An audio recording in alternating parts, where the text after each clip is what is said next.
Shaykh Ahmad Sirhindi, a pioneering Sufi thinker and influential Islamic reformer, emerged to defend the cause of traditional Islam and reformulate one of the most powerful doctrines of Islamic mystical philosophy. He was born in the town of Sirhind, located in the Indian state of Punjab, into a respected family of religious scholars and Sufi saints. His father, Shaykh Abd al-Ahad, was a descendant of Caliph Umar through his son Abdullah ibn Umar, the famous scholar and narrator of prophetic traditions. Sirhindi managed to memorize the Quran before he was 10. He then pursued the standard curriculum of the day, which included Arabic, Persian, literature, Islamic jurisprudence, prophetic traditions, and Islamic history.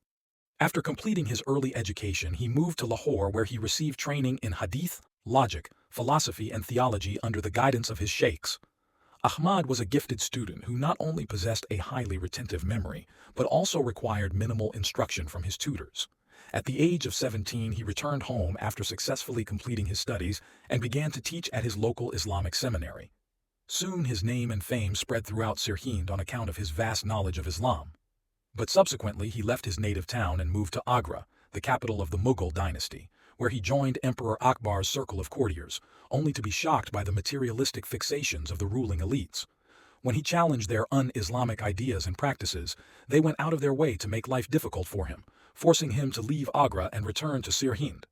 After his father's death in 1598, Ahmad left Sirhind to perform the sacred pilgrimage to Makkah, but on his way, he encountered the Naqshbandi Sheikh Khwaja Baqi Billah, who helped him to progress through all the stages of mystical experience. Thus he experienced the mystical stages of self-annihilation.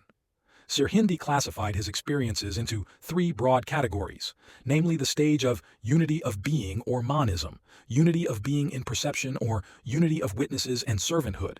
His efforts to reform spirituality in the light of the prophetic norms elevated Sirhindi to an exalted position in the intellectual history of Islam. And, like his great predecessor, Abd al-Qadir al-Jilani, he was a strict follower of the prophetic sunnah.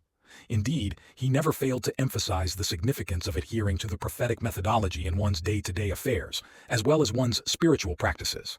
Both before and during his own lifetime, many practitioners and adherents of Sufism attempted to belittle, if not completely dispense with, the prophetic sunnah in their quest for so-called spiritual illumination. The Mughal Emperor Akbar the Great and his courtiers attempted to dilute the fundamental principles and practices of Islam in order to appease the Hindus.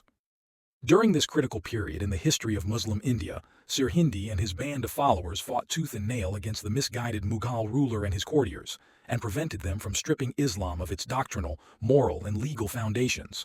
This won him widespread acclaim. Henceforth he became widely recognized as the renewer of the second millennium of Islam. As a great Islamic scholar, prominent Sufi and eminent reformer, his name and fame spread across the subcontinent even during his own lifetime. He trained hundreds of disciples and sent them to different parts of India to preach Islam as well as establish Naqshbandiya Sufi lodges. Soon Sufi lodges had been founded in all major Indian towns and cities including Delhi, Agra, Lahore, and Burhanpur. His disciples even took his message beyond the borders of India and established Naqshbandiya Sufi centers in Afghanistan, Iran, and parts of Central Asia. As a prolific writer, he composed more than 500 epistles on different aspects of Islam and Sufism. In these, he clarified the fundamental principles and practices of Islam, and also emphasized the virtues and importance of Islamic thought, practices, and spirituality for the benefit of scholars. He died at the age of 60 and was buried in his native Sirhind. After his death, his religious mission was continued by his 4 sons.